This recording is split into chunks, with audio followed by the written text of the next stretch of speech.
చూస్తున్నారు ఈడీ విచారణ ముగిసింది 7 గంటల పాటు విజయసాయిరెడ్డిని ప్రశ్నించింది ఎన్ఫోర్స్మెంట్ డైరెక్టరేట్ విచారణ ముగిసిన తర్వాత సంచలన వ్యాఖ్యలు చేశారు విజయసాయిరెడ్డి జగన్ కు విజయసాయి క్లీన్ చిట్ ఇచ్చారు జగన్ కు లిక్కర్ స్కామ్ తో సంబంధమే లేదంటున్నారు విజయసాయిరెడ్డి జగన్ తనని చాలా గౌరవించారంటూ చెప్పుకొచ్చారు ఆయన గుండెల్లో పెట్టుకుని చూసుకున్నారన్నారు విజయసాయిరెడ్డి లిక్కర్ స్కామ్ గురించి జగన్ కు తెలియదంటూ చెప్పుకొచ్చారు ఆయన తెలుసు ఉంటే ఊరుకునేవారు కాదు అంటున్నారు విజయసాయి ఇదంతా టీడీపీ కుట్ర అంటున్నారు విజయసాయి 2020 నుంచి వైసీపీతో గ్యాప్ అధికారం రాకముందు అంటే 2020 నుంచి వైసీపీతో గ్యాప్ గురించి మాట్లాడుకుంటున్న క్రమం ఇది అయితే అధికారం రాకముందు వరకు వైసీపీలో నాకు నెంబర్ 2 స్థానం ఇచ్చారు అంటూ చెప్పుకొచ్చారు ఆయన పార్టీలో అవమానాలు భరించలేక బయటకు వచ్చారంటూ చెప్పుకొచ్చారు అయితే జగన్ హృదయంలో తాను స్థానం కోల్పోయా అంటూ ఆవేదన వ్యక్తం చేశారు ఆయన పార్టీలో నెంబర్ 2 స్థానం ఉండదని జగన్ చెప్పారని ఈడీకి క్లియర్గా చెప్పానన్నారు విజయసాయిరెడ్డి తనపై జగన్ కోటరి అసత్య ప్రచారాలు చేస్తుందంటున్నారు ఆయన జగన్ తనని దూరం పెట్టడంతో మనస్తాపానికి గురై పార్టీ నుంచి బయటకు వచ్చానన్నారు విజయసాయి చంద్రబాబు ప్రభుత్వం కావాలని కుట్ర చేస్తుందంటున్నారు ఆయన సంబంధం లేని కేసుల్లో తనని ఇరికిస్తున్నారంటున్నారు ఆయన ఈ కూటమి ఇలాగే కొనసాగితే జగన్ అధికారంలోకి రారు కూటమిని విడగొడితేనే జగన్ అధికారంలోకి వస్తారు అంటూ సంచలన వ్యాఖ్యలు చేశారు విజయసాయిరెడ్డి కొద్దిసేపటి క్రితం ఆయన మీడియాతో కూడా మాట్లాడుకొచ్చిన క్రమం ఈ క్రమంలోనే సంచలన వ్యాఖ్యలు చేశారు దాదాపు 7 గంటల పాటు విజయసాయిరెడ్డి విచారణ జరిగింది ఎన్ఫోర్స్మెంట్ డైరెక్టరేట్ దాదాపు 7 గంటల పాటు ఆయన విచారించిన తర్వాత బయటకు వచ్చారు ఆయన విచారణ తర్వాత 7 గంటల పాటు విచారణ జరిపిన తర్వాత అసలు ఏం జరిగింది ఎటువంటి అంశాలు అక్కడ ప్రస్తావనకు వచ్చాయన్న అంశాన్ని కాస్త లైటర్ వేలో దాన్ని ప్రెజెంట్ చేస్తూనే మిగిలిన అంశాలను కూడా చెప్పుకొచ్చారు ఇటు విజయసాయిరెడ్డి ఇంతకీ విజయసాయిరెడ్డి ఏమన్నారు ఇప్పుడు చూద్దాం ఆ తర్వాత ఇన్ డీటెయిల్గా మాట్లాడుకునే ప్రయత్నం చేద్దాం ఆల్ రైట్ దీనికి సంబంధించి ఇన్ డీటెయిల్గా మాట్లాడుకునే ప్రయత్నం చేద్దాం అసలు ఇంతకీ విజయసాయిరెడ్డి ఇంకా డీటెయిల్గా ఏమన్నారు డీటెయిల్గా తెలుసుకునే ప్రయత్నం చేద్దాం మా AP input editor Krishnamohan updates అందించేందుకు సిద్ధంగా ఉన్నారు కృష్ణమోహన్ ఇటు విజయసాయిరెడ్డి ఇంకా ఎటువంటి కీలక వ్యాఖ్యలు చేశారు మరి ముఖ్యంగా తన రాజకీయ ప్రయాణం గురించి ఏమైనా చెప్పుకొచ్చారు ఆయన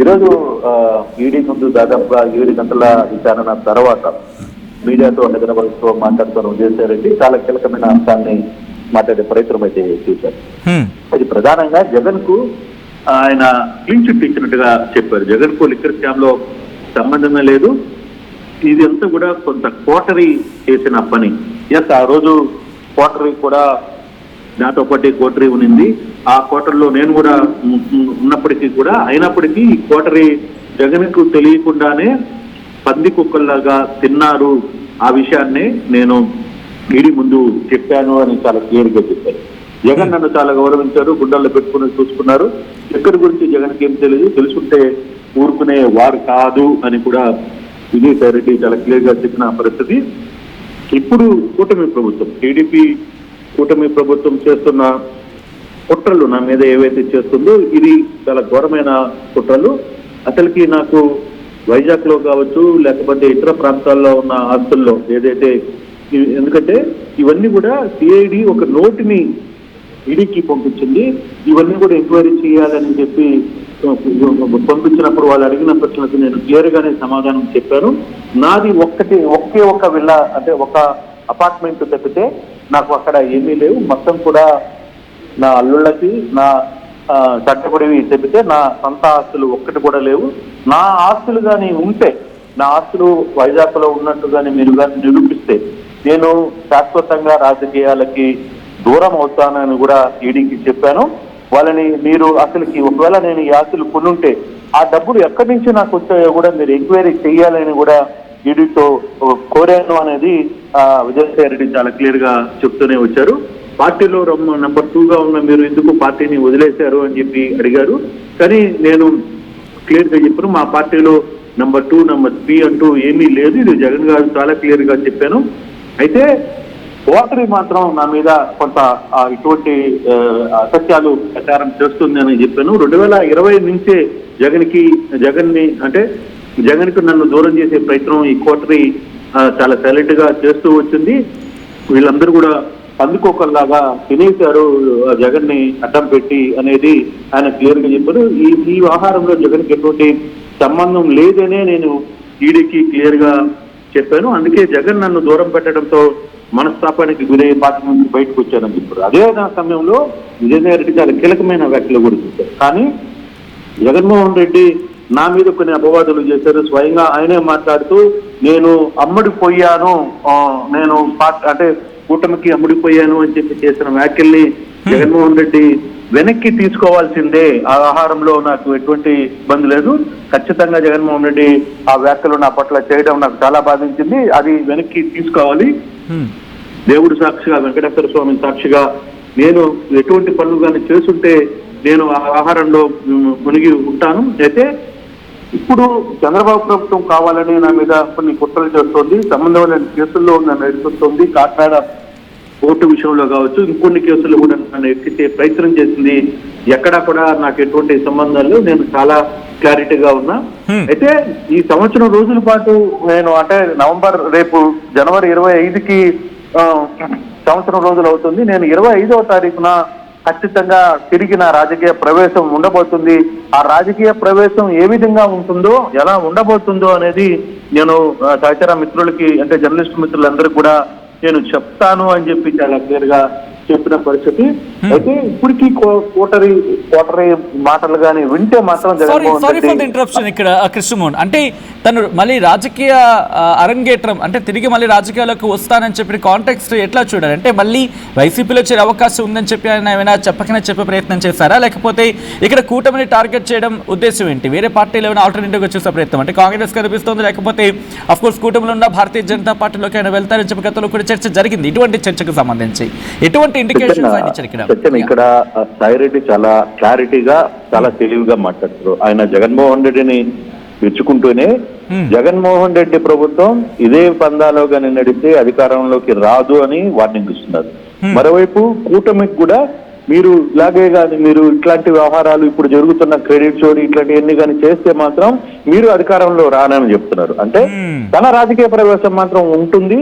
ఏ విధంగా ఉండబోతుందో మీరు 25వ తారీఖు లోపల చెప్తాను చూస్తుడు అంటారు. అంటే బహుశా తన ఏమన్నా పార్టీ పెట్టే ఆలోచనలో ఉన్నారా లేదా అనేది కూడా కొంత సందేహం చూడాల్సిన పరిస్థితి అయితే ఉంది. చాలా క్లారిటీగా ఇద్దరిని జగన్మోహన్ రెడ్డిని మెచ్చుకుంటేనే పార్టీని అక్కడ పనిచేస్తున్న నాయకుల్ని కోటరీని పందికుక్కులు అని చెప్పి మాట్లాడుతున్న పరిస్థితి. మరోవైపు కూటమిలో జరుగుతున్న అరాచకాలు ఇవన్నీ కూడా ప్రస్తావన చేస్తూ వీళ్ళు ఇలాగే కొనసాగితే వీళ్ళు కూడా పార్టీకి రారు అని చెప్పి చెప్తున్న పరిస్థితి.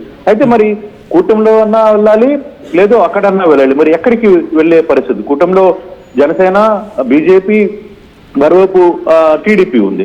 ఒకవైపు జగన్ పార్టీలు అధికారంలోకి రారని చెప్తున్నారు. కూటమి కూడా ఇలా చేస్తే కూటమి కూడా రాదని చెప్తున్నారు. కూటమి ప్రభుత్వాన్ని చెప్తున్నారు, చంద్రబాబు చెప్తున్నారు. సో అటువంటిప్పుడు ఇంకా ఆప్షన్ ఏంటి? స్వయానా ఒక పార్టీ పెట్టబోతున్నారా అన్న ఒక ఆలోచన కూడా వస్తోంది. అతని సన్నిహితుల దగ్గర నుంచి కూడా ఆలోచన ఉంది అనేది కూడా ఒక సమాచారం అయితే అందుతుంది. బహుశా ఆ ఆలోచనతోనే ఆయన నేను తిరిగి రాజకీయ ప్రవేశం చేయబోతున్నాను, ఆ రాజకీయ ప్రవేశం ఏ విధంగా ఉండబోతుంది అనేది కూడా ఆయన చెప్తున్న మాటలు. దీన్ని చాలా సీరియస్ గా తీసుకోవాల్సిన పరిస్థితి. మళ్ళీ ఆంధ్రప్రదేశ్ లో మరో కొత్త రాజకీయ పార్టీకి స్కోప్ ఉందా, రావడానికి ఏమన్నా స్కోప్ ఉందా అని కూడా మనం ఆలోచించాల్సిన పరిస్థితి అయితే చాలా స్పష్టంగా కనబడుతుంది. ఆ దిశగానే ఆయన ఈ వ్యాఖ్యలు చేస్తున్నట్టుగా మనకు అర్థమవుతుంది. కానీ ఎక్కడ కూడా జగన్ ఇరికిచ్చే ప్రయత్నం చేయలేదు. ఆయన కోటరీలో ఎవరెవరు పందికొక్కుల్లా తిన్నారు అనే వ్యవహారం మీదనే ఆయన చెప్తూ వస్తున్నారు. ఆ దిశగానే కొంత ఇన్ఫర్మేషన్ ఈడీకి ఇచ్చారు అనేది చాలా క్లారిటీగా ఉంది. అసలు ఏం జరిగింది, ఎటువంటి పరిస్థితుల్లో తన దగ్గర ఉన్న రికార్డ్స్ ఏంటి అన్ని కూడా నేను ఈడీకి ఇచ్చాను, మీరు ఎంక్వైరీ చేసుకోండి, తిరిగి మీరు రికార్డ్ చేసుకుంటారా లేదా అనేది కొన్ని విషయాలు ఇప్పుడు రికార్డ్ చేసుకోకపోయినా రెండోసారి కూడా నన్ను పిలిచే అవకాశం ఉంది. పిలిచినప్పుడు నేను ఆ విషయాలన్నీ కూడా పూర్తిగా చెప్తానని చెప్పి సాయిరెడ్డి చెప్తున్న పరిస్థితి. అంటే సాయిరెడ్డి బహుశా తన రాజకీయ అరంగేట్రం, రాజకీయ ప్రవేశం పూర్తిగా కూడా సొంతంగా చేయబోతున్నారా అన్న ఒక చర్చ అయితే నాకు అర్థమవుతుంది. ఆయన మాటల్లో చాలా క్లారిటీ ఉంది. ఒకటి, జగన్ ని ఇలాగే నడుచుకుంటే జగన్మోహన్ రెడ్డి వైఎస్ఆర్సీపీ పార్టీలో రాదని చెప్పి చెప్పడం, రెండవది కూటమి కూడా వచ్చే అవకాశాలు లేవని చెప్పి చెప్పడం. సో అంటే రెండు పార్టీలకి దూరంగా నేను సరికొత్త రాజకీయ పార్టీని చేయబోతున్నాననే ఒక అంశాన్ని ఏమన్నా చెప్పబోతున్నారా అనేది తన మాటల్లో గూఢంగా పరిశీలిస్తే కొంత అర్థమయ్యే పరిస్థితి అయితే కనబడుతుంది. వెయిట్, ఐ రిక్వెస్ట్ ఒక్కసారి మీ లైన్లో ఉండే ప్రయత్నం చేయండి కృష్ణమోహన్. ఇదే అంశానికి సంబంధించి విజయసాయి రెడ్డి రియాక్ట్ అయిన బైట్ మనం ప్లే చేయబోతున్నాం. అసలు ఇంతకీ విజయసాయి రెడ్డి ఏమంటున్నారు? విజయసాయి రెడ్డి ఇంటెన్షన్ ఏంటి? ఎందుకంటే ఈ రోజు మాట్లాడిన మాటలు చాలా ఇంట్రెస్టింగ్. ఎందుకంటే ఇటు వైసీపీని ఆయన విమర్శించారు, బట్ వైసీపీని విమర్శించినప్పటికీ కూడా జగన్ ఎక్కడ పూర్తి స్థాయిలో విమర్శించిన దాఖలాలు కనిపించట్లేదు అనేది వినిపిస్తున్న మాట. ఇదే కోణంలో ఇటు టీడీపీకి సంబంధించి అంటే కూటమి ప్రభుత్వాన్ని కూడా టార్గెట్ చేశారు. ఇవన్నీ గురించి మాట్లాడుతున్న క్రమంలోనే తన రాజకీయ అరంగేట్రం గురించి కూడా ప్రస్తావించారు. ఇన్ని మిళితవి ఉన్నాయి. ఈ రోజు ఆయన ప్రెస్ మీటింగ్ కావచ్చు, లేకపోతే ప్రెస్ అడ్రస్ చేస్తూ మాట్లాడిన క్రమంలో ఆయన చేసిన వ్యాఖ్యలు ఇంట్రెస్టింగ్గా మాట్లాడుతూ ఒకసారి మీరు కూడా వినండి, ఆ తర్వాత ఇన్ డీటెయిల్గా మాట్లాడుకునే ప్రయత్నం చేద్దాం. ఇది సత్యం. నేను నమ్మినటువంటి ఆ వెంకటేశ్వర స్వామి సాక్షిగా చెప్తా ఉన్నాను, 2020 నుంచి నేను సైడ్ లైన్ కాబడ్డాను అన్నటువంటి విషయం. ఇదే విషయం నేను చెప్పడం జరిగింది. ఇక లిక్కర్ స్కామ్ జరిగిందా లేదా అన్నటువంటి విషయానికి వస్తే నేను ఒక్కటే చెప్పాను. అప్పట్లో మా అధినాయకుడు జగన్మోహన్ రెడ్డి గారికి తెలిసి అటువంటి స్కామ్ ఏమీ జరిగి ఉండదు. జగన్మోహన్ రెడ్డి గారికి కానీ తెలిసి అటువంటి స్కామ్ జరిగితే ఆయన ఊరుకోరు. నాకు తెలిసి అటువంటి స్కామ్ నా దృష్టిలో లేదు అన్నటువంటి విషయాన్ని నేను స్పష్టంగా చెప్పడం జరిగింది. అయితే దీన్ని రికార్డ్ చేయలేదు. ఎందుకనంటే భవిష్యత్తులో ఇంకొక రోజు పిలుస్తారనుకుంటా. ఇక కోటరీ విషయానికి వస్తే నేను చాలా స్పష్టంగా చెప్పాను, జగన్ నాకు నెంబర్ 2 నేను అనుకోవట్లేదు, నా నెంబర్ 2 స్థానం ఈ 2020 నుంచి వెళ్ళిపోయింది అన్నటువంటి విషయం. ఇక మీరు పార్టీ నుంచి ఎందుకు వదిలి వెళ్ళిపోయారు, దానికి లిక్కర్ స్కామ్ ఏదైనా కారణమా అన్నటువంటి ప్రశ్నకి, లిక్కర్ స్కామ్ అనేటువంటిది నేను నమ్మడం లేదు. జగన్మోహన్ రెడ్డి గారు ఆ లిక్కర్ స్కామ్లో ఉంటారని నేను అనుకోవట్లేదు. ఆయన హృదయంలో నేను స్థానం కోల్పోయాను కాబట్టి ఈ పార్టీలో ఇమడలేక, కోటరీ యొక్క హరాస్మెంట్ తట్టుకోలేక, ఆ అవమానాలు భరించలేక నేను పార్టీ వదిలి వెళ్ళిపోవడం జరిగింది. ఇది అధికారం అనేటటువంటిది శాశ్వతం కాదు. అప్పట్లో జగన్మోహన్ రెడ్డి గారు కూడా 2019లో అధికారంలోకి వచ్చినప్పుడు నేను 20-25 సంవత్సరాలు అధికారంలో ఉంటానని అనుకున్నారు. ఇప్పుడు చంద్రబాబు నాయుడు, లోకేష్ బాబు కూడా ఈరోజు మేము అధికారంలో 20 సంవత్సరాలు ఉంటాం అనుకుంటా ఉన్నారు. కానీ అధికారం అనేటటువంటిది ఎవరిని అట్టి పెట్టుకొని ఉండదు. ప్రజాభిమానం చూరగొన్నటువంటి వాళ్ళే అధికారంలో ఉంటారు. నేను ఇంకా కూడా చెప్తా ఉన్నాను, ఈ కోటరీ ఇలాగే కొనసాగితే జగన్మోహన్ రెడ్డి గారు అధికారంలోకి వచ్చే ప్రసక్తి లేదు. ఈ యొక్క కూటమి అలాగే కొనసాగితే జగన్మోహన్ రెడ్డి అధికారంలోకి వచ్చేటటువంటి ప్రసక్తి లేదు. ఇది సత్యం.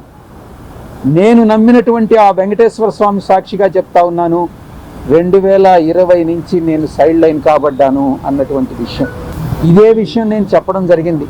ఇక లిక్కర్ స్కామ్ జరిగిందా లేదా అన్నటువంటి విషయానికి వస్తే నేను ఒక్కటే చెప్పాను. అప్పట్లో మా అధినాయకుడు జగన్మోహన్ రెడ్డి గారికి తెలిసి అటువంటి స్కామ్ ఏమీ జరిగి ఉండదు. జగన్మోహన్ రెడ్డి గారికి కానీ తెలిసి అటువంటి స్కామ్ జరిగితే ఆయన ఊరుకోరు.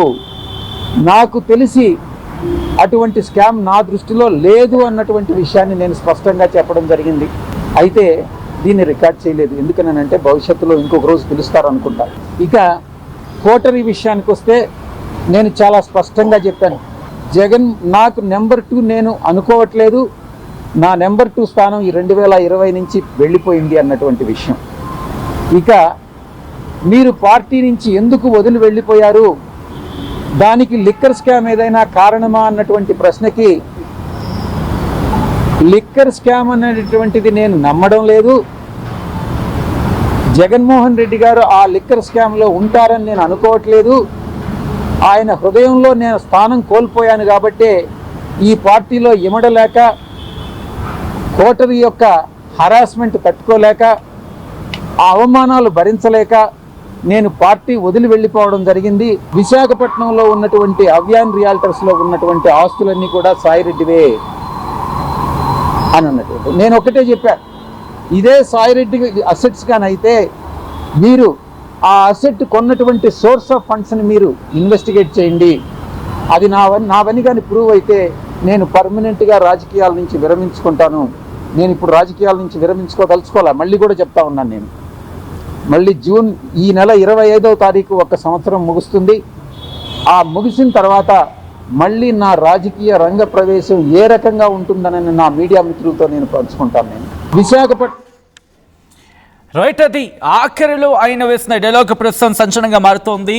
ఈ నెల 25న బహుశా 25 అయితే ఈ నెలాఖరి కల్లా ఆయన రాజకీయ రంగప్రవేశం అంటే తిరిగి మళ్ళీ పునఃప్రవేశానికి సంబంధించి ఆయన క్లారిటీ ఇచ్చారు. నేను ఏం చేయబోతున్నాను అనేది మీడియా సమక్షంలోనే చెబుతానంటూ చెప్పుకురావడం, దాంతోపాటు ఇంకొన్ని అంశాలు కూడా కాస్త ఇంట్రెస్టింగ్గా మాట్లాడారు. డీటెయిల్గా మాట్లాడుకుందాం. ఏపీ ఇన్పుట్ ఎడిటర్ కృష్ణమోహన్ కూడా నాతో పాటు ఫోన్ లైన్లో జాయిన్ అవుతున్నారు. ఇంట్రెస్టింగ్గా కృష్ణమోహన్ ఇంతవరకు కోటరీ గురించే ప్రస్తావించేవారు విజయసాయిరెడ్డి, కానీ ఈరోజు వెరీ ఫస్ట్ టైం అనుకోవచ్చా? ఎందుకంటే జగన్ని ఎక్కడ టార్గెట్ చేయలేదు, కానీ కోటరీని టార్గెట్ చేస్తూ జగన్ ఈ లిక్కర్ స్కామ్లో భాగస్వామ్యం అయ్యి ఉంటారని చెప్పి భావించట్లేదు, జగన్కి తెలియకుండా జరిగి ఉండొచ్చు అని అర్థం వచ్చేలా మాట్లాడుకొచ్చారు. దాంతోపాటు కోటరీ గురించి ప్రస్తావన వస్తూనే ఉంది, కోటరీ గురించి ప్రస్తావిస్తూనే ఉన్నారు. ఇవన్నీ చూస్తూ ఉంటే మళ్ళీ అంటే జగన్ నుంచి పిలుపు వస్తే కనుక మళ్ళీ వైసీపీలోకి వెళ్లేందుకు విజయసాయిరెడ్డి ఆసక్తి చూపిస్తున్నారా అనే అనుమానం ఇక్కడ రైజ్ అవుతుంది. సో ఇక్కడ విజయసాయిరెడ్డి కావచ్చు, లేకపోతే ఆయన సన్నిహితులు కావచ్చు, వారి నుంచి ఎటువంటి వెర్షన్ వినిపిస్తోంది? సత్యం, ఇక్కడ ఒక కీలకమైన అంశం కూడా దీంట్లో జగన్మోహన్ రెడ్డి వ్యవహారం మీద సాయిరెడ్డి ఫస్ట్ నన్ను గుండెల్లో పెట్టి చూసుకున్నారు అని చెప్తూనే, అయితే జగన్మోహన్ రెడ్డి నన్ను అవమానించారు ఎక్కడంటే ఏదైతే మీడియా సాక్షిగా నేను కూటమి నేతలకి లొంగిపోయాను అని చెప్పడం నాకు చాలా బాధాకరం. అది ఆయన విత్డ్రా చేసుకోవాలి. జగన్మోహన్ రెడ్డి ఈ మాటల్ని విత్డ్రా చేసుకోవాలంటూ కూడా ఆయన చాలా క్లియర్ గా చెప్పారు. అంటే జగన్మోహన్ రెడ్డి పూర్తిగా కూడా అంటే నేను ఒక పాలేరు లాగా పనిచేశాను అక్కడ. అంటే గడిచిన 15 సంవత్సరాల్లో ఒక పాలేరి, ఒక రైతుకి పాలేరు ఏ విధంగా పనిచేస్తాడో అట్లా అంటే ట్రావెల్ చేయడం, పశువులు మేపడం, తర్వాత ఎరువులు తీసుకురావడం, ఇటువంటి అన్ని అంశాలని ఆయన తీసుకుని వచ్చాడు. అటువంటి అంశాలన్నీ కూడా నేను చేశాను. ఏదైతే అధికారంలోకి రాగానే పూర్తిగా కూడా కోటరీ మాయలో పడిపోయి ఆయన నన్ను దూరం చేసుకునే ప్రయత్నం చేశారు అని చెప్పడం. సో ఇవన్నీ అంశాలు కానీ మనం కానీ చూసుకుంటే ఈరోజు సాయిరెడ్డి సొంత పార్టీ వైపుకి అడుగులు వేస్తున్నారు, లేదు తన డెసిషన్ కొంత సీరియస్ గా మారబోతోంది, అటు తిరిగి జగన్మోహన్ రెడ్డి పిలిచినా లేదు జగన్మోహన్ రెడ్డి పార్టీలోకి వచ్చే అవకాశం ఉండదేమో అనే అంశాలైతే పర్సనల్ గా నాకు అనిపిస్తుంది. బట్ ఎందుకంటే చాలా దగ్గరగా చూసిన వ్యక్తిగా చెప్తున్నా, నాకు ఎందుకో ఈ వ్యవహారం మీద మాత్రం కొంత అనుమానం అయితే కలుగుతుంది. బహుశా రాబోయే రోజుల్లో సాయిరెడ్డి తన పార్టీని లేదు తన సొంత కాళ్ళ మీద నిలబడాలి. ఎందుకంటే ఆయన తిరిగి చెప్పారు, నేను వ్యవసాయమే చేసుకుంటున్నా, కానీ ఇవన్నీ చూసిన తర్వాత నేను తిరిగి రాజకీయంలోకి అడుగు పెట్టాలని అనుకుంటున్నాను అని చెప్పి మాట్లాడుతున్నారు. కాబట్టి ఖచ్చితంగా ఆయన తిరిగి ఈ అంశాన్ని తెర మీదకి తీసుకునే అవకాశం ఉండబోతుంది ఈ 25 తర్వాత అనేది అర్థమవుతుంది. అయితే మొత్తం మీద జగన్ కి ఒకవైపు క్లారిటీ ఇచ్చారు, క్లీన్ చిట్ ఇచ్చారు, మరోవైపు ఈడీ దగ్గర తను చెప్పాలనుకున్న కోటరీ చేసిన వ్యవహారాలన్నీ కూడా చెప్పానని చెప్పి చెప్తున్నారు. అలాగే కూటమి సంబంధించిన ప్రభుత్వం ఏ విధంగా తను వేధిస్తోందని చెప్పి చెప్పారు. వీటన్నిటికి నేను ఎక్కడ కూడా వెనకబడే వ్యక్తిని కాదు, నేను అడుగు వెనక్కి వేసే వ్యక్తిని కాదు, వీటన్నిటికీ సమాధానం చెప్తానని ఆయన క్లియర్ గా చెప్పడం. ఇవన్నీ కానీ చూసుకుంటే ఖచ్చితంగా సచిన్ ఇతని మనసులో ఏదో ఆలోచన ఉంది. ఖచ్చితంగా ఆంధ్రప్రదేశ్ లో కొత్త రాజకీయ పార్టీకి అవకాశం ఉండబోతుంది అనేది అర్థమవుతుంది సచిన్. రైట్, అందుకోసం ఒక్కసారి మీ లైన్లో ఉండే ప్రయత్నం చేయండి. విజయసాయిరెడ్డి సంచలన వ్యాఖ్యలు చేశారు. ఈరోజు విచారణ ముగిస్తున్న తర్వాత బయటకు వచ్చారు విజయసాయిరెడ్డి. బయటకు వచ్చిన తర్వాత కొన్ని కీలక వ్యాఖ్యలు చేశారు. ఆ కీలక వ్యాఖ్యల వెనకాల సంచలన వ్యాఖ్యలు కూడా ఉన్నాయి. ఇంతకీ విజయసాయిరెడ్డి చేసిన కీలక వ్యాఖ్యలు ఏంటి, ఆ కీలక వ్యాఖ్యల వెనకాల ఉన్న సంచలనాలేంటి, ఇంకోసారి చూద్దాం. ఇది సత్యం. నేను నమ్మినటువంటి ఆ వెంకటేశ్వర స్వామి సాక్షిగా చెప్తా ఉన్నాను, 2020 నుంచి నేను సైడ్ లైన్ కాబడ్డాను అన్నటువంటి విషయం. ఇదే విషయం నేను చెప్పడం జరిగింది. ఇక లిక్కర్ స్కామ్ జరిగిందా లేదా అన్నటువంటి విషయానికి వస్తే నేను ఒక్కటే చెప్పాను. అప్పట్లో మా అధినాయకుడు జగన్మోహన్ రెడ్డి గారికి తెలిసి అటువంటి స్కామ్ ఏమీ జరిగి ఉండదు. జగన్మోహన్ రెడ్డి గారికి కానీ తెలిసి అటువంటి స్కామ్ జరిగితే ఆయన ఊరుకోరు. నాకు తెలిసి అటువంటి స్కామ్ నా దృష్టిలో లేదు అన్నటువంటి విషయాన్ని నేను స్పష్టంగా చెప్పడం జరిగింది. అయితే దీన్ని రికార్డ్ చేయలేదు, ఎందుకనంటే భవిష్యత్తులో ఇంకొక రోజు పిలుస్తారు అనుకుంటా. ఇక కోటరీ విషయానికి వస్తే నేను చాలా స్పష్టంగా చెప్పాను, జగన్ నాకు నెంబర్ 2 నేను అనుకోవట్లేదు. నా నెంబర్ 2 స్థానం ఈ 2020 నుంచి వెళ్ళిపోయింది అన్నటువంటి విషయం. ఇక మీరు పార్టీ నుంచి ఎందుకు వదిలి వెళ్ళిపోయారు, దానికి లిక్కర్ స్కామ్ ఏదైనా కారణమా అన్నటువంటి ప్రశ్నకి లిక్కర్ స్కామ్ అనేటటువంటిది నేను నమ్మడం లేదు. జగన్మోహన్ రెడ్డి గారు ఆ లిక్కర్ స్కామ్లో ఉంటారని నేను అనుకోవట్లేదు. ఆయన హృదయంలో నేను స్థానం కోల్పోయాను కాబట్టే ఈ పార్టీలో ఇమడలేక, కోటరీ యొక్క హరాస్మెంట్ తట్టుకోలేక, ఆ అవమానాలు భరించలేక నేను పార్టీ వదిలి వెళ్ళిపోవడం జరిగింది.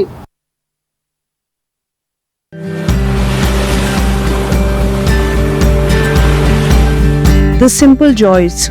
For 35 years, I didn't have it. For 35 years, I lived in diapers. All because of a 6-centimeter fistula that caused a leak in my bladder. Nobody could help me. Until I met the doctors at AINU. They used advanced robotic surgery to give me a solution. They also gave me back my confidence. Precision care makes it possible. The Center for Robotic Surgery at AINU.